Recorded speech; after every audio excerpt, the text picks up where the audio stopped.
Kolkata.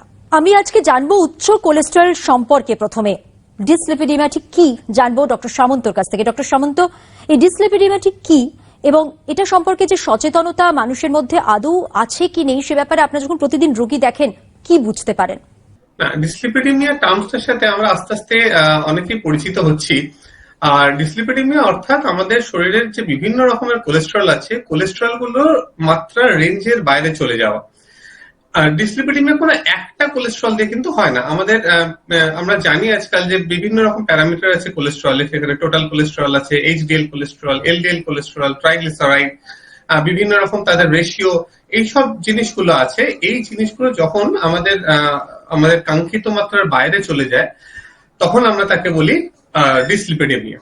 So dyslipidaemia আজকের দিনে কেন এত ইম্পর্টেন্ট, তার কারণ হচ্ছে আজকের দিনে যে রোগগুলো নিয়ে বেসিক্যালি আমরা সব থেকে বেশি চিন্তিত, বা যে রোগটা এখন প্যান্ডেমিকের আকার নিয়েছে সারা বিশ্ব জুড়ে, বিশেষ করে ভারতে, সেগুলো হচ্ছে হার্ট অ্যাটাক, ব্রেন স্ট্রোক, এই ধরনের জিনিসপত্র।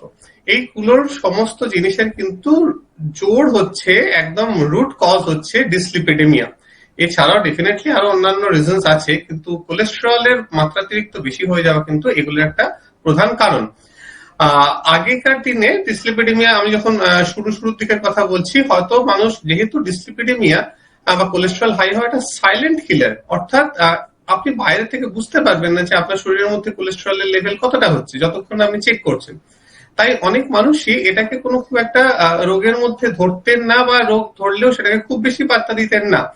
কিন্তু এখন বিভিন্ন জায়গার সচেতনতা বাড়তে বাড়তে আমরা একটা জায়গায় পৌঁছেছে, মানুষ নিজে থেকেই কোলেস্টেরল চেক করছেন এবং কোলেস্টেরল বেশি থাকলে তার নিরাময়ের জন্য তারা ডাক্তারবাবুর কাছে পরামর্শ নিচ্ছেন।